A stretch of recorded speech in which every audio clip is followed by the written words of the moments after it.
Okay. Good morning and welcome to the Meet the Candidates for Mayor event. I'm Dr. Tatiana Kissen, Professor of Government. This event is hosted by the Civic Engagement Team that focuses on advancing students and communities' knowledge about elections, elected officials, democracy, and political institutions. Today, we are honored to speak with Zadeh, who's a candidate for mayor of the city of Fort Worth. She's the current member of the Fort Worth City Council, representing District 9 since 2014. With me today is also student Juan Carmona Paez. He's the president of the Student Government Association at South Campus, who will be asking questions. Angela Morse will be posting information in the chat about early voting and polling places. If there's time left over, we will turn to asking those questions submitted by attendees in the chat. So welcome, Zadeh, and thank you for being here with us today here at Tarrant County College. So I'm going to hand it off to Juan for the questions. Okay, thank you, Dr. Kissen. Well, we'll get started with the first question. The first question is, what challenges must be overcome to achieve your vision for the city of Fort Worth? Well, that is a very broad question. I would say that the first challenge that I have to overcome is to actually get elected. So the vision that I have for Fort Worth includes being in the mayor's role because I have a lot of ideas and initiatives that I would like to accomplish for this city. And I've done a lot of really hard work as the District 9 City Council representative. And many of the things that I've worked on in District 9 have been things that are beneficial to the entire city. And so I feel like I have a track record of accomplishing those things in District 9, but being in the mayor's role would allow me to bring those benefits and those successes to the entire city and not just one single district. But I would say that once getting into that elected seat, that there still are some challenges to be overcome. And one of those is kind of overcoming the kind of what entrenched establishment about the kind of ways that Fort Worth has functioned over many years. And doing that is a pretty difficult thing to overcome because, I mean, just in getting back to that question about getting elected, if you look at the astronomical amounts of money that some of my opponents have been able to raise in this election, you can see that there is a great focus on the establishment and the way things have been done thus far in Fort Worth. And what I would like to see happen going forward would be broadening the engagement of our entire city and having all voices at the table so that everyone has a say. The story that I like to tell is just that my city planning background really makes me feel like the city is something that I'm a part of. But I know that's not the case for everyone. And so I would really like to build that engagement and have people believe that the city is something that they're a part of, that they can join in with everyone to talk about what the vision is for the future and have a say in that vision. And I don't think that everyone necessarily feels that way. They kind of think of the city as something that does things to them. And I definitely have worked on that engagement piece in District 9 and would look forward to doing that more broadly across the entire city. Okay, thank you so much. We'll go with the second question. In light of skyrocketing property values, what ideas do you have to keep property taxes reasonable so that people are not priced out of their homes? That is an excellent question that we get asked quite often. And it doesn't help for us to say, but these are the facts, that the city of Fort Worth is only responsible for the tax rate, which we have been able to lower 12 cents over the last 7 years. But as you pointed out, it's the property values that have increased after historically having low property values in Fort Worth. Those values are now going up, and those values are set by the Tarrant County Appraisal District. And so there definitely need to be tools in place to help folks with those increases in their tax bills, even with the lowering of the rate, which is what the city is able to do. So one thing that we could look at is looking at our homestead exemptions, because that's a set level that you get to write off on your taxes. And as your values go up, the rate that that's set at is less impactful. And so that is something that we could look at as a city. As those values increase, that exemption is less helpful. And so taking a look at that exemption. There's two other things that we can do at the city level. And one is increasing our commercial tax base. So the city of Fort Worth has a 60-40 split, with the majority of those taxes coming from residential taxpayers. And so it's not about requiring commercial businesses to pay more taxes. It's about attracting more commercial taxpayers so that they are on the 60% side and residential is 40%, then it's not as impactful to the residential payer. And then there are 2 exemptions for seniors, because often people are concerned about seniors being able to stay in their homes and not be priced out of their homes by the taxes that they have to pay, because oftentimes seniors have paid off their homes, and so the tax bill is their only continuing expense for their housing. And there's 2 things that we can look at in that arena, and that is that they have this senior exemption, which caps their taxes. But then there's also, in an extreme situation, you can sign a waiver that allows you to just defer your taxes. So no senior should be priced out of their home. But in looking for that deferment, it's not something that we're advertising or that the taxing entity is advertising greatly. So I think making sure that homeowners and citizens and seniors know what tools are available to them, so that they have the ability to access all of those tools. But seniors can exempt themselves out of paying taxes altogether. And then those taxes would be due on their estate after the fact. But that's something that needs to be planned for, so that if someone wants to keep that home that they inherit, that they are prepared to bring those taxes back up to a paid status. All right, thank you so much. Third question is, after the new census date, the city council members will have to decide on the method in which they should redraw the districts, leaving them to an independent, nonpartisan committee, or redrawing the districts themselves. What is your stance on the redistricting issue? So this is something that I have championed for years. I know that some people are saying that this is a political issue just in this election, but it absolutely is not. We had a charter election back in 2016 where the residents of Fort Worth voted to add 2 council districts to the city of Fort Worth. We have 8 physical districts now, and they voted to add 2 additional districts. And at that time, the conversation began about how to accomplish redistricting after the 2020 census. And there was a strong public voice for doing independent redistricting.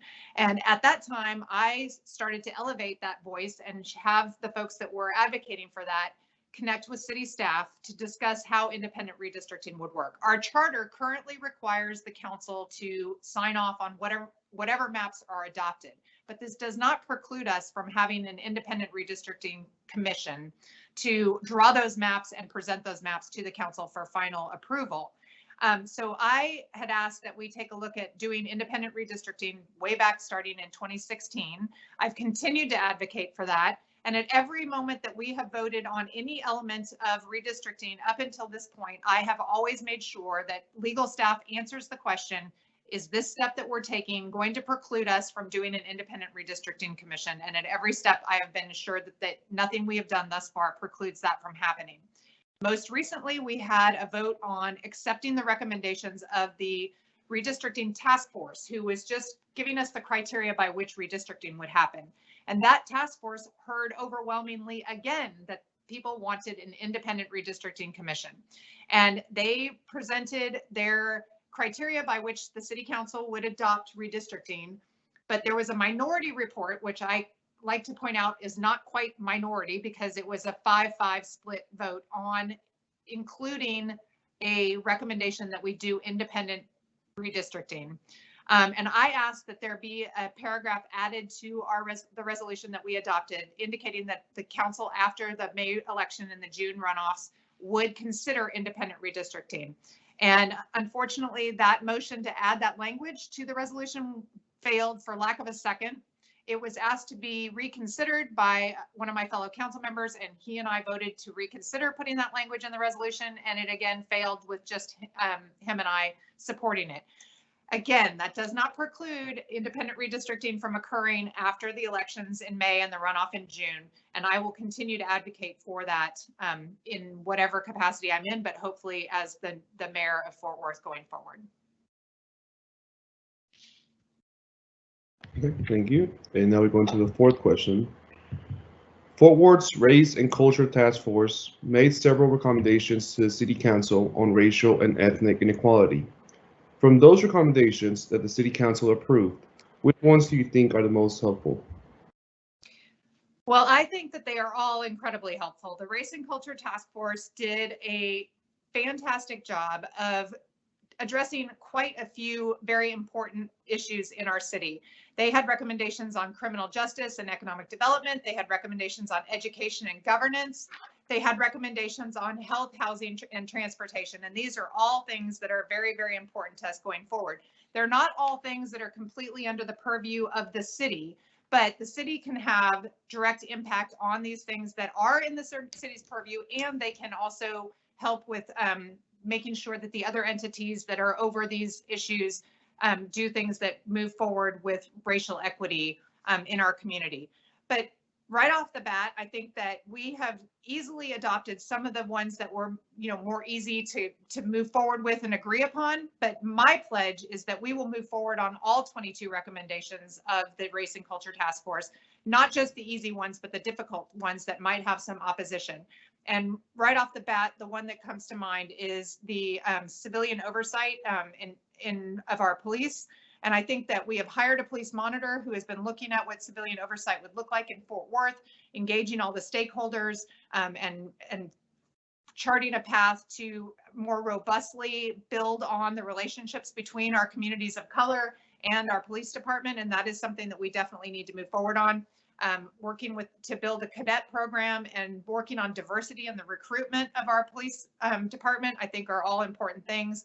We definitely need to work on job training and wage parity in our city and build capacity for minority businesses. So one thing that I focus on is that we spend a lot of time encouraging and marketing our community to businesses outside of Texas and outside of Fort Worth to come to Fort Worth, but we need to build capacity and support the businesses and the entrepreneurs that we have right here in our city. And building minority owned businesses specifically is something that I think that our economic development department could do a much stronger job of. And that's something that I've done in District 9 and look forward to continuing to do across the city. When it comes to education, we definitely need to be better partners with the folks that are tasked with education in our community, our ISDs, our colleges, our community colleges, and make sure that all of the things that the city touches as far as education are additive to student outcomes and supportive of students getting the education that they need. We already touched a little bit on independent redistricting and how I support that, and that's definitely something that we need to move forward with. And then in just the way that our community functions and is accessible to everyone. So that touches on health and housing and transportation, that final component that the Race and Culture Task Force did some incredible work on measuring those inequities and measuring those disparities. And now we need to move forward with actually implementing policy and procedures that carry those things out. We have spent a lot of time putting together task forces and studying things and being told that the same things over and over again. And now it is time to start looking at every single department within the city and seeing whether the policies and procedures that we have in place result in equitable distribution of the resources that the city is in charge of providing. So when it comes to health and education and outreach, making sure that communities have access to all of those things, working with our folks with the health clinics like JPS, making sure that those are available in communities across the entire city. On housing, I've been a huge advocate for affordable housing incentive policies that further affordable housing and permanent supportive housing in our community, and making sure that we don't just sit back and wait for developers to come to us when they ask for incentives and tax abatements and getting units provided alongside that request, but trying to find other policies where we can further incentivize affordable housing units to be built and permanent supportive housing units to be built, not just when somebody is asking for a tax abatement. But also making sure that we have home buyers assistance. So we're talking about not just rental properties available at affordable rates, but home buyers assistance programs within the city, having residents be aware of the housing resources that are available, because we have a lot of resources, and often I go to neighborhood association meetings and people are not even aware of the resources that the city has to offer. And then everyone knows that I'm passionate about transportation and public transportation, and the fact that having a robust multimodal public transportation system is something that helps equity across our entire city. And it's not just about socioeconomic equality, it's about access. As people age, they can't necessarily drive, so having public transportation available to them. People who can't drive yet because they're not old enough to drive can access public transit and have access to education and access to jobs. So having a transportation equity policy in place and a plan that carries that out, an action plan to carry that out, is definitely important. And transportation funding criteria that prioritizes public transportation and not just building roads. And then having an after action review also of making sure that our communities are safe.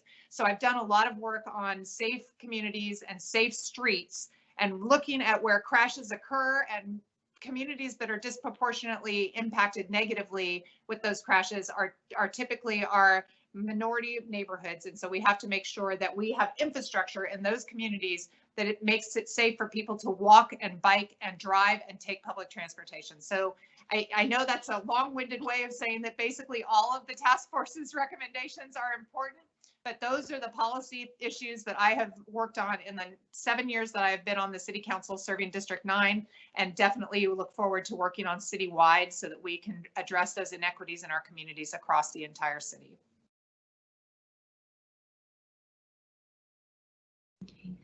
Thank you, Zadeh. Before I turn to the questions, is there anything else you would like to share about you here with us today? Well, I really appreciate the opportunity, and oftentimes I forget to introduce myself and share with folks what brought me to this place of wanting to serve as the mayor of Fort Worth going forward. But we're at a really pivotal time for this city, and I believe that having someone with the background and education and knowledge that I have would be a great resource for this city going forward. I share with people that I came from living at a Quaker boarding school with my parents were on the faculty there. And for those of you who are unfamiliar with Quaker process, we make decisions by coming to consensus. And it's not about majority rule and just moving on. It's about bringing people together and having a vision for our future that we can all talk about and discuss and find a path forward that everyone can agree upon. It doesn't mean that you get everything that you want every single time, but it definitely means that everyone is a part of the conversation and we figure out a path forward that is equitable and beneficial to all involved.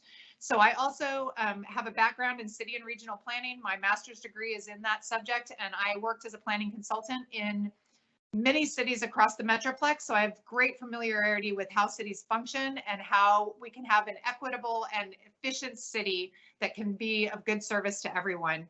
And then I served on the Zoning Commission. And as you all know, because we've mentioned it before, I've been the City Council representative for District 9 for the last 7 years. And I've just absolutely been honored to serve in that role in a very engaged and involved district with some great successes. But my goal to being the next mayor of Fort Worth is to make sure that those opportunities and availability and positive outcomes are available for this entire city. And I look forward to serving as our next mayor, and I hope that I can earn your support in that endeavor. Okay, thank you. I know you mentioned a bit about affordable housing. We know that homelessness has long been an issue in Fort Worth. What new ideas do you have to address and help end homelessness in Fort Worth? Yes, we definitely have. This is one of those areas where the city is not the boss of all of the entities and organizations that are working in the space of trying to address homelessness, but we can be a convener in that space. And some of the things that we've actually done in the last couple of years is bringing together people who have the skill to build affordable and permanent supportive housing, bringing together people who have the ability to fund that, and bringing people together who have the passion to get that done in their communities. And we've actually had some great successes with purchasing an extended stay hotel with COVID CARES Act dollars and turning that into permanent supportive housing. We've had several projects in District 9 where apartments have been turned into permanent supportive housing, and working with DRC to provide those resources to support folks getting into that housing. And then we also have had opportunities of units in market rate housing that include permanent supportive housing and affordable housing. And some of that is like live workspace, smaller units so that they can be located in areas that might have a harder time having those affordable units, live workspaces together, There's tiny homes as an opportunity as well. And I know there's some folks that are super passionate about that. And I know of a group that's working on doing that in concert with the church, supporting with economic development dollars and CARES Act dollars. The funding of all of that is something that I think the city can be more proactively involved in, but just making sure that we don't continue to have all of our resources addressing homelessness concentrated in one area, where then people think that it's only the responsibility of the council member who covers that area going forward. Homelessness is an issue across this entire city and across this entire country, and everyone needs to play a role in trying to address it. So continuing to support the organizations that reach out to folks that are struggling with homelessness, putting them in contact, and then making sure that those units are available, because it's basically a lack of supply. We don't have enough units to address the problem, and we need to make sure that we continue to provide permanent supportive housing units and affordable housing units across the entire city in a mixed income way, and not having concentrations of low income housing the way that it has been done in the past, which can lead to negative outcomes for the locations that is located in. Okay, thank you. Speaking of, resources and city's budget, a lot of cities across the United States have been affected by the pandemic. How has the budget and economy in the city of Fort Worth been affected? And how do you plan to help promote the local economy? Fortunately, our city manager has been very proactive with being fiscally responsible, and the city of Fort Worth is actually in a much better fiscal situation than many other cities across this country. So we definitely need to be cautious and careful, because there are going to be outcomes from COVID that continue to impact us financially. And as is always the case with the city trying to provide all of the things that are demanded by its citizens, there's usually more demand than there is resources available for all of those things. So continuing to support the local businesses that we have here and making them, they are already convinced that Fort Worth is the place for them to be, and they are supportive of having employees come out of this community because they already buy into this community. I think having a focus on that is very, very important. Continuing to attract businesses from other places, but I think that if we're showing that we support our local businesses, that will be attractive. We have a very business-friendly environment in Texas, and so businesses from other states look to Texas, but oftentimes they go to other cities besides Fort Worth. And I think that we have a unique opportunity to market Fort Worth as a place that is supporting the businesses and entrepreneurs that already exist in our community, and that will be a very attractive to those other businesses from outside Fort Worth wanting to come here. And then we won't have to put so much funding into giving them tax abatements and incentives to come here. I think we need to do smaller tax abatements and incentives to the businesses that are already here and grow that internally with our entrepreneurs and passionate business owners that we currently have. And we've done that in District 9 with the support that we've provided to businesses in the near South Side, for example, but it can't be just concentrated in certain neighborhoods in our city. It has to be something that we do in underserved areas of our community and areas that have traditionally been ignored in the past. So that's definitely something that I will work on doing. We have an additional amount of CARES Act dollars coming, $180 million, and making sure that we use that funding for things that will be sustainable and ongoing, such as those permanent supportive housing units that I talked about before, that if we put it into those kind of things, and then also looking at, we have to make sure that we stay within the limitations of what the federal government requires that those dollars be used for, but making sure that we can maybe take a look at aging infrastructure and infrastructure that supports businesses in our community is another way of making sure that those dollars are used sustainably and ongoing, and not just a temporary shot in the arm, but something that will be ongoing and giving back to our community. Okay, thank you. Notice we have 5 more minutes left, and I wanted to ask you the last question. Thinking about the duties of a mayor, what impact can a mayor have that no other elected official can? Well, I mean, the mayor is speaking for the entire city. So I think that the mayor can be someone who is a complete and total cheerleader for the city that they represent. And they can do that locally, where they are doing, encouraging folks here in this community, and they can be that broader voice for the city of Fort Worth across the entire country and even outside of our country. And we are in a global economy now, and we have the barriers to communication have come down completely. We can be talking to people in other countries and cities across this entire world. And so that's definitely something that the mayor needs to be prepared and able to do. And I have gone to planning conferences across this country. I haven't necessarily gone to so many planning conferences in other countries, but I've been to, with Sister Cities, been on trips to other countries where I've traveled and talked to the experts in those places about the things that they're doing and the things that we're doing, and being someone who can speak the language of city planning and the understanding of how cities can run and function, and how we can learn from what other communities are doing and bring that back to our community and then share what we're doing with other communities. I think that that's a unique voice that I would have in the mayor's role that no other elected official could do. But I think that definitely being the #1 cheerleader for this community and encouraging the people who live here, work here, and come and visit here to know that Fort Worth is a great community for all of us, and working to improve that daily is something that the mayor can do, and something that I'm absolutely ready to step up and do. Okay, perfect. Especially since the city of Fort Worth, as I heard, is going to be the 12th largest city across the United States. So this is something exciting. Yeah, it's incredible that people don't realize. And I think everyone points to that small town friendly atmosphere that Fort Worth has. And we absolutely do. The people that live here, you run into people, you know, even though we're approaching 1 million people in this community, but we have neighborhoods and areas of our city that all have unique and individual characteristics.